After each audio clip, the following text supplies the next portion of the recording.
ان کی قوم نے کہا اے نو اگر آپ باز نہ آئی تو آپ ضرور ان لوگوں میں سے ہو جائیں گے جن کو سنگسار کر دیا گیا، تو میرے اور ان کے درمیان آخری فیصلہ کر دے اور مجھے اور ان لوگوں کو نجات دے دے جو میرے ساتھ ایمان لانے والے ہیں۔ نوح نے عرض کیا اے میرے رب، میری قوم نے میری تکذیب کر دی، پس ہم نے ان کو نجات دے دی اور ان لوگوں کو جو بھری ہوئی کشتی میں ان کے ساتھ تھے، اور اس کشتی کے 3 فلور تھے۔ ایک فلور کے اندر تو تفاسیر میں آتا ہے کہ درندے تھے، ایک فلور کے اوپر جون سے وہ چوپائے وغیرہ تھے، ایک فلور کے اوپر حضرت نوح علیہ السلام اور ان کے لوگ تھے جن کو اللہ نے بچانا تھا۔ فرمایا ہم نے باقی لوگوں کو غرق کر دیا۔ تو یہاں سے معلوم یہ ہوتا ہے کہ حضرت نوح علیہ السلام کو تمام روئے زمین کے لوگوں کے لیے رسول بنایا تھا۔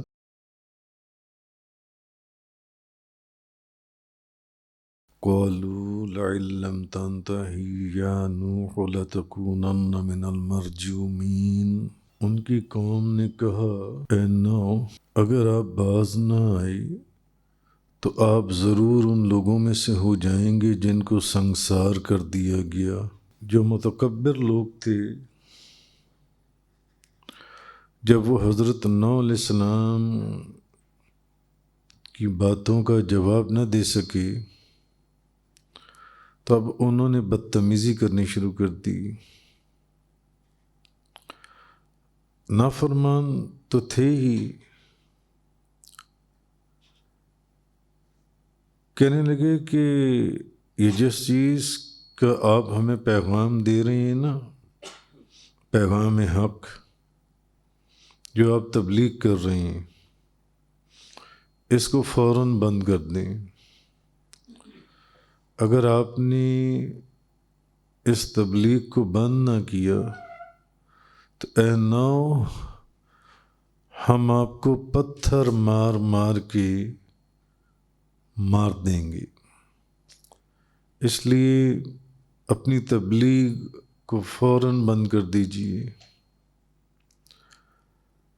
تو یہاں سے ہمیں پتہ چلتا ہے کہ انبیاء اور انبیاء کے بعد اولیاء، ان کو کیسے کیسے کٹھن مراحل میں سے گزرنا پڑتا ہے۔ اب جب یہ صورت ایسی جگہ آ گئی تو حضرت نوح علیہ السلام کو جب یہ یقین ہو گیا کہ یہ لوگ ایمان نہیں لائیں گے،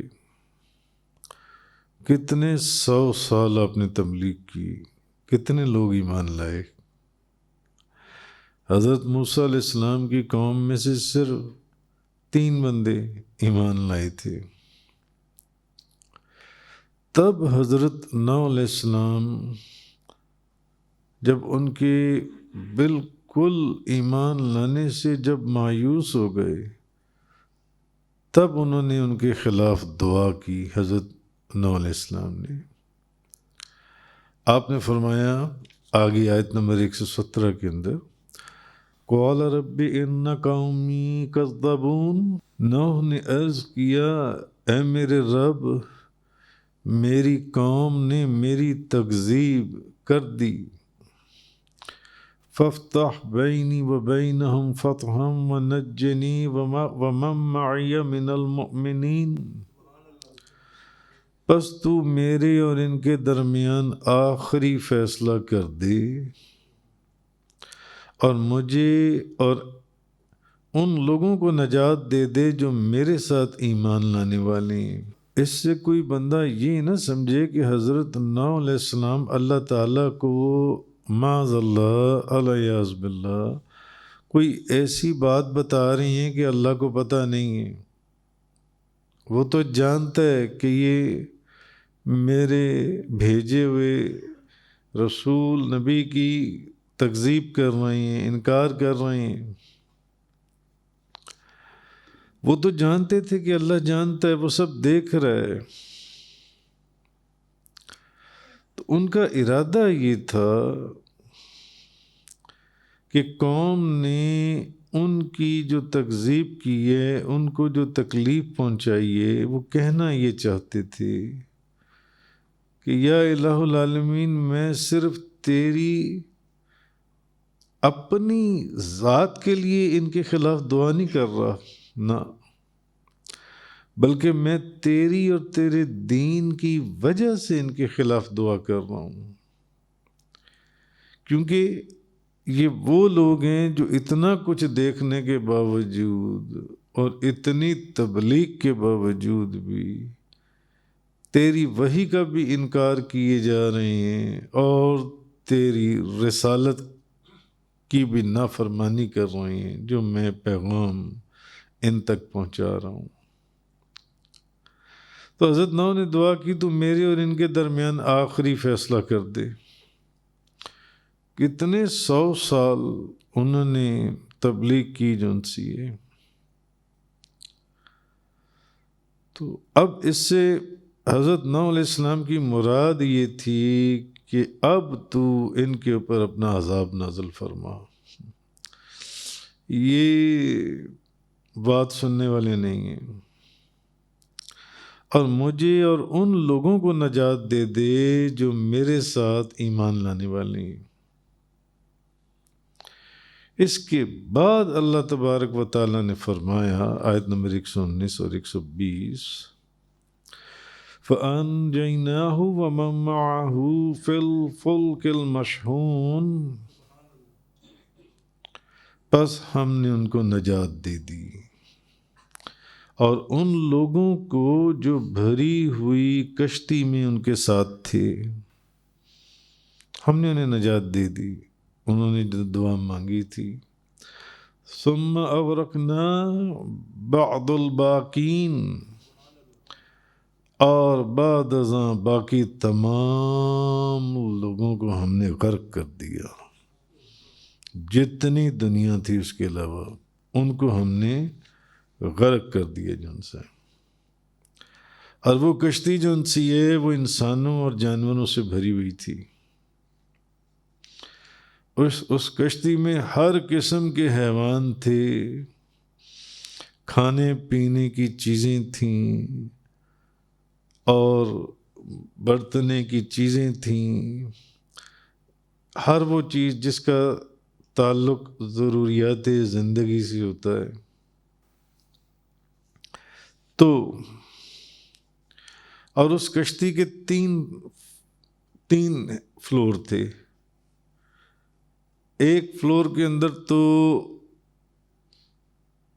تفاسیر میں آتا ہے کہ درندے تھے اور حشرات الارض تھے، خوفناک جانور تھے۔ ایک فلور کے اوپر جو ہے وہ چوپائے وغیرہ تھے، گائے بھینسیں بکریاں اونٹ اس طرح کی چیزیں تھیں، اور ایک فلور کے اوپر حضرت نو علیہ السلام اور ان کے لوگ تھے جن کو اللہ نے بچانا تھا جن سے۔ تو فرمایا ہم نے باقی لوگوں کو غرق کر دیا۔ تو یہاں سے معلوم یہ ہوتا ہے کہ حضرت نو علیہ السلام کو تمام روئے زمین کے لوگوں کے لیے رسول بنایا تھا کہ باقی تمام لوگوں کو غرق کر دیا تھا۔ اور یہ جو طوفان ہے یہ تمام روئے زمین پر آیا تھا، اور حضرت نو علیہ السلام اور آپ کے جو فرما بردار تھے جو آپ پر ایمان لائے تھے،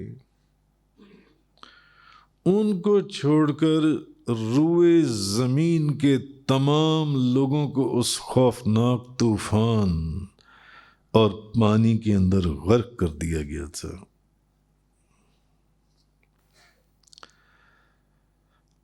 لیکن پیچھے جب آپ حضرت موسیٰ علیہ السلام کا آپ نے قصہ پڑھا ہے تو اس میں فرمایا کہ ہم نے دوسروں کو غرق کر دیا تھا، یعنی فرعونیوں کو، روئے زمین کے سارے لوگوں کو نہیں، دوسروں کو جو سامنے مقابلے پر کھڑے ہوئے تھے، مگر یہاں یہ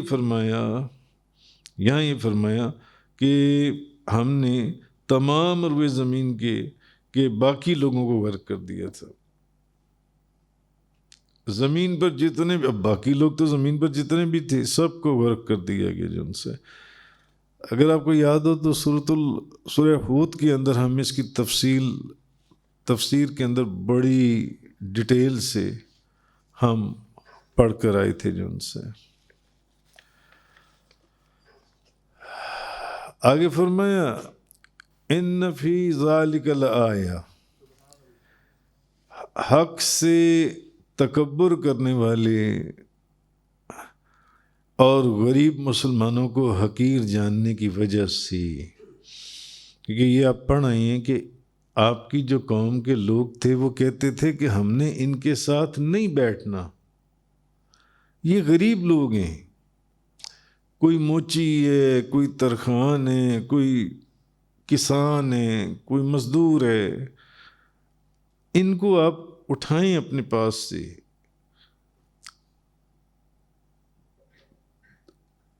وہ ان کو کمینہ کہتے تھے، یہ کمینے لوگ ہیں، ان کو اٹھائیں۔ تو حضرت نوح علیہ السلام نے کہا نہیں، میں ان کو نہیں اٹھاؤں گا، میرے شایان شان ہی نہیں ہے کہ میں ان کو اٹھاؤں اپنے پاس سے، یہ میرے پاس ہی بیٹھیں۔ تو اصل میں یہ جو فرمایا گیا کہ اس میں ضرور نشانی ہے بعد والوں کے لیے، جو عبرت کی نشانی ہے، عبرت کی نشانی۔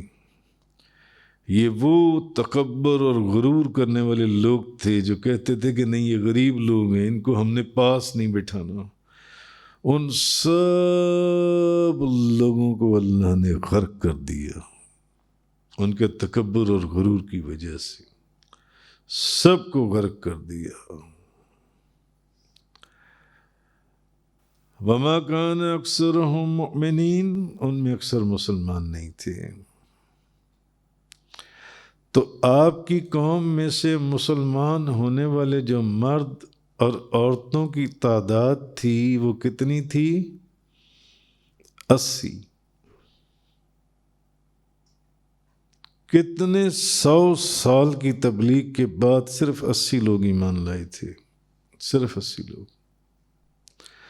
تو یہاں پر بھی اصل میں نبی کریم صلی اللہ علیہ وسلم اپنے محبوب کو تسلی دی جا رہی ہے کہ محبوب، کیونکہ اس سورت کے شروع میں ہی اللہ تبارک و تعالیٰ نے کیا فرمایا تھا؟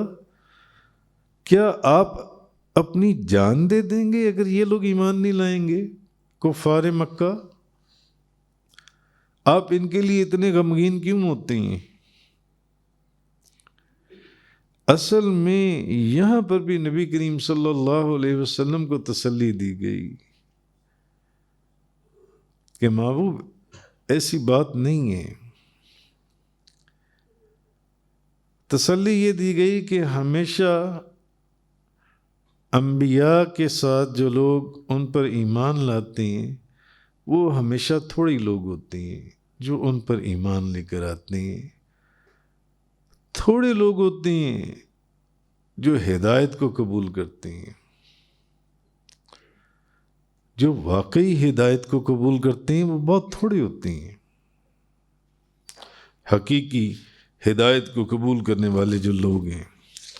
تو بہرحال سورہ ہود کے اندر یہ واقعہ بڑا تفصیل سے میں پہلے بیان کر چکا ہوں اپنے 2-3 دروس کے اندر، جن سے بہت تو ان کی قوم بھی اسی طرح جیسے نبی کریم صلی اللہ علیہ وسلم آپ کی بارگاہ میں مذاق کرتے تھے، کہتے تھے اچھا آپ کوئی سونے کا محل بنا کر دکھائیے،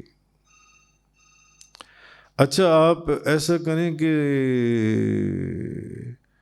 کیا کہتے ہیں کوئی سیڑھی لگائیں اور آسمان کے پر چڑھ کر دکھائیے، اچھا پھر فرشتوں کو ہمارے سامنے حاضر کر کے دکھائیے، جس خدا کا پیغام لے کر آئے ہیں اس خدا کو ہمارے سامنے حاضر کر کے دکھائیے۔ بیہودہ گفتگو کرتے تھے نبی پاک صلی اللہ علیہ وسلم۔ تو پھر کبھی شاعر کہتے تھے، کبھی مجنون کہتے تھے، معاذ اللہ، کبھی کچھ کہتے تھے، کبھی کہتے تھے یہ کتاب آپ نے خود کھڑی ہوئی ہے، کبھی کہتے تھے یہ کتاب فلانا فلانا بندہ ہے، آپ اس سے جا کر سیکھتی ہو، اور پھر آپ آ کر اس کو بیان کرتی ہیں اور آپ کہتی ہیں کہ یہ وہی ہے۔ ایسی بیہودہ وہ گفتگو کرتے تھے۔ تو یہ لوگ بھی جو ہیں حضرت نوح علیہ السلام کا بہت مذاق اڑاتے تھے۔ اب جب دعا کی تو اب اللہ تبارک و تعالیٰ نے، آپ نے فرمایا کہ اللہ تبارک، حضرت ابن عباس رضی اللہ تعالیٰ عنہما سے روایت ہے کہ آپ کو حکم دیا گیا کہ آپ کشتی بنائیں، کشتی بنائیں۔ تو حضرت نوح علیہ السلام نے پوچھا، اے میری رب، کشتی کیا چیز ہے؟ تو اللہ تعالیٰ نے فرمایا وہ لکڑی کا ایک گھر ہے جو پانی کے اوپر چلتا ہے۔ تو جو لوگ آپ پر ایمان لانے والے ہیں، عبادت گزار ہیں، ان کو میں نے اسی کے ذریعے سے نجات دوں گا،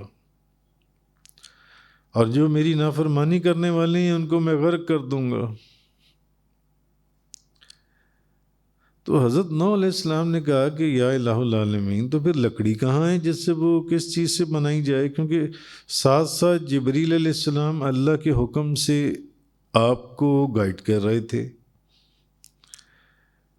تو فرمایا اب درخت اگاؤ، پھر ان درختوں کے بڑے ہونے کا انتظار کرو، مکمل درخت بن جائیں۔ بھائی کتنا انتظار کیا ہوگا، اتنا تنا بنانے کے لیے کتنا انتظار کیا ہوگا انہوں نے۔ غالباً 900 سال جتنی بھی ان کی عمر ہے، 400 کچھ سال کے بعد تو ان کو تبلیغ کا حکم دیا گیا، اس کے بعد بھی کتنے 100 سال آپ تبلیغ میں رہے، اور پھر یہ عذاب جب نازل ہوا جن سے آپ نے درخت لگائے، پودے لگائے ساگوان کے۔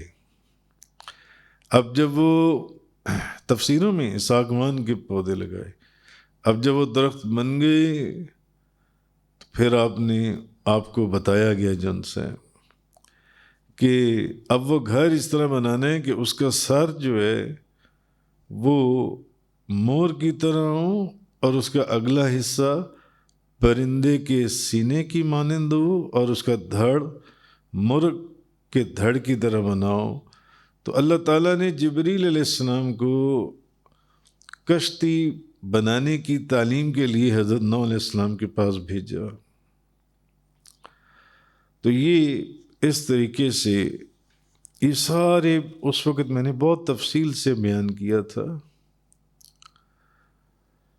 اور اللہ تعالیٰ کا جو یہ فرمان ہے کہ ظالم لوگوں کے لیے رحمت سے دوری ہے،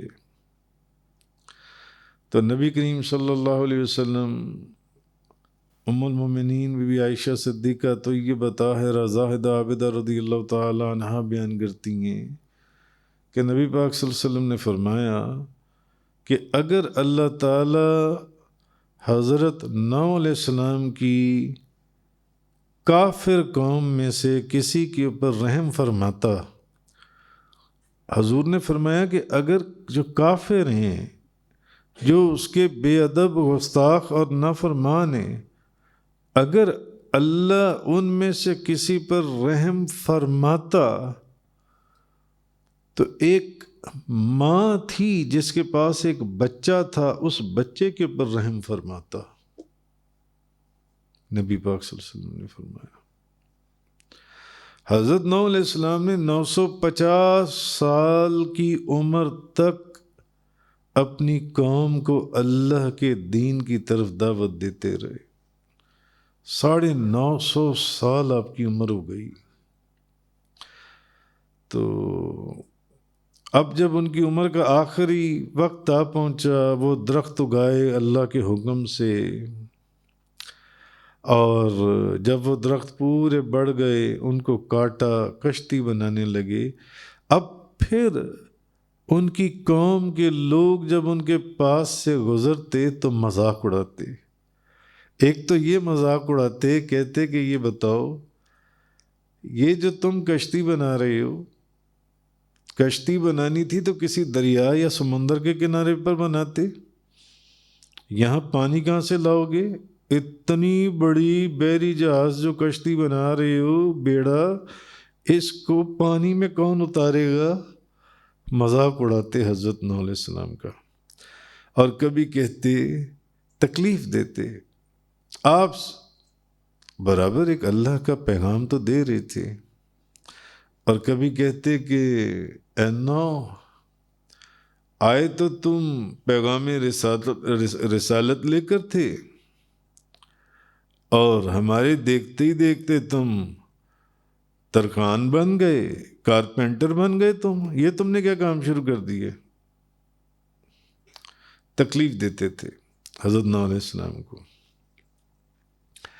بہرحال تفسیر میں پہلے گزر چکا ہے کہ جب اس تندور سے پانی بہنے لگا اور گلیوں میں، بازاروں میں، جنگلوں میں پانی بڑھنا شروع ہوا، تو ایک بچے کی ماں تھی، نبی کریم صلی اللہ علیہ وسلم نے فرمایا، تو اس نے کہا کہ یہ تو پانی بڑھتا جا رہا ہے. تو اب اس بچے سے بڑی محبت تھی، وہ اپنے بچے کو لے کر ایک پہاڑ کی جانب دوڑی، پہاڑ کی طرف. اب جب پہاڑ کا 1/3 اس نے طے کر لیا، اونچائی پر چلی گئی، تو پانی وہاں پر بھی پہنچ گیا. وہ وہاں سے آگے وہ 2/3 اور اوپر چلی گئی، پہاڑ کے اوپر چڑھتی چلی جا رہی تھی. پانی بھی اوپر سے تیزی سے اوپر چڑھتا چلا جا رہا تھا. کہ میں نے پانی کی اس وقت جو ایک ہولناکی اور معاملہ تھا وہ میں نے سارا بیان کیا تھا. تو اب جب پانی وہاں پر بھی پہنچ گیا تو وہ ماں جو تھی، وہ جو عورت تھی، وہ پہاڑ کی چوٹی پر چلی گئی اپنے بچے کو لے کر. تو پانی، نبی کریم صلی اللہ علیہ وسلم فرماتے ہیں، بی بی عائشہ صدیقہ فرماتی ہیں کہ نبی پاک صلی اللہ علیہ وسلم نے فرمایا جب اس عورت کی گردن تک پہنچ گیا تو اس عورت نے اس بچے کو دونوں ہاتھوں سے اٹھا کر اوپر کر لیا. گردن تو اس کی پانی میں چلی گئی تھی، پہاڑ کی چوٹی پر وہ پہنچ چکی تھی، مگر وہ بے رحم پانی تھا، اللہ کا عذاب تھا وہ جن سے. کیونکہ یہ نافرمان لوگ تھے، اللہ کے بندے کے نافرمان تھے. تو اس لیے نبی پاک صلی اللہ علیہ وسلم نے فرمایا اگر اللہ کافروں پر رحم فرماتا تو اس بچے کی ماں پر رحم فرماتا، کہ وہ اپنے بچے کو بچانے کی خاطر اس نے کیا کیا، کہاں تک پہنچی، اس پہاڑ کی چوٹی تک. بہرحال تو کہنے کا مقصد یہ ہے کہ اب وہ جو آپ کا بیٹا تھا، تو حضرت نوح علیہ السلام نے اس کے لیے جو عرض کیا کشتی میں سوار کرنے کے لیے اور ان کو منع کر دیا گیا، اور اس کے لیے جو مغفرت کی دعا کی، حالانکہ وہ کافر تھا. تو پھر یہاں سوال پیدا ہوتا ہے کہ بھئی کیوں اس کے لیے دعا کی؟ کافر کے لیے تو دعا کی اجازت ہی نہیں ہے مغفرت کی. اس کا ذکر پہلے گزر چکا ہے، پچھلے چند روز پہلے. تو اس کا جواب مفسرین نے یہ لکھا ہے کہ وہ منافق تھا. آپ کا وہ جو بیٹا تھا وہ منافق تھا. اب منافق کون ہوتا ہے؟ جو اوپر سے صاحب ایمان ہوتا ہے، اندر سے کافر ہوتا ہے. منافق وہ ہوتا ہے. اب وہ بظاہر اس لیے آپ یہ سمجھتے تھے کہ یہ ایمان اس کے اندر موجود ہے، اس لیے آپ نے کہا، ورنہ آپ کبھی بھی اس کے لیے یہ عرض نہ کرتے جو ان سے کبھی بھی. بہرحال جب وہ طوفان شروع ہوا، جو پوری روئے زمین کے اوپر وہ طوفان آیا جو ان سے، اور ایک دل دہلا دینے والی وہ طغیانی تھی اس پانی کے اندر، پہاڑوں کی مانند جون سی ہے، اور وہ کشتی اللہ کے بندوں کو لے کر چلی جون سی ہے۔ وہ جو 80 لوگ تھے یا جتنے بھی تھے، جو کئی 100 سال کے بعد آپ کی تبلیغ اور محنت سے ایمان لے کر آئے تھے، اب جب وہ کشتی چلی اور پانی آیا اور اس کو لے کے چلا اس کشتی کو، تو آپ کو پھر اپنا بیٹا نظر آیا، حضرت نوح علیہ السلام کو۔ آپ نے پھر اس کو آواز دی، آپ نے فرمایا کافر، ابھی بھی وقت ہے، کافروں کو چھوڑ دو، کافروں کو چھوڑ دو، سچے دل سے توبہ کر لو، ایمان لے آؤ، ایمان لے آؤ، توبہ کر لو، کشتی پر سوار ہو جاؤ۔ مگر یہ بات ایک حقیقت ہے کہ جو ازلی بدبخت ہو نا، ازلی بدبختوں کے اوپر نصیحت کبھی کام نہیں کرتی۔ آپ ان کو جتنی مرضی نصیحت کرتے رہیں، وہ کبھی راہ راست کے پر نہیں آتے، کبھی سیدھے راستے پر نہیں آتے، اور بڑی بے پرواہی اور گستاخی کے ساتھ کہنے لگا کہ مجھے اس کشتی کی ضرورت نہیں ہے، اتنے اونچے اونچے پہاڑ ہیں، کسی پہاڑ پر دوڑ کر چڑھ جاؤں گا، یہ پانی میرا کیا بگاڑ سکتا ہے؟ حضرت نوح علیہ السلام نے فرمایا کم بخت، پہاڑوں کی کیا مجال ہے کہ خدا کی گرفت اور عذاب سے تجھے بچا سکیں؟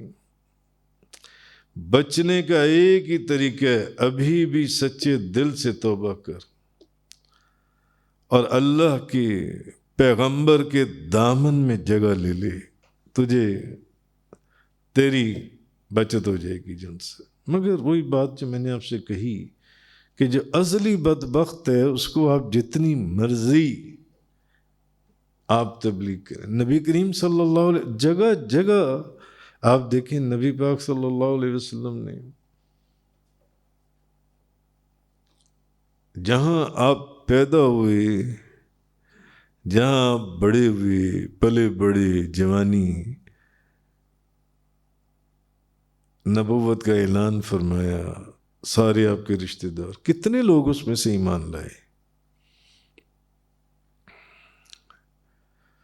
تو یہ چیز آپ نے فرمائی جون سی ہے۔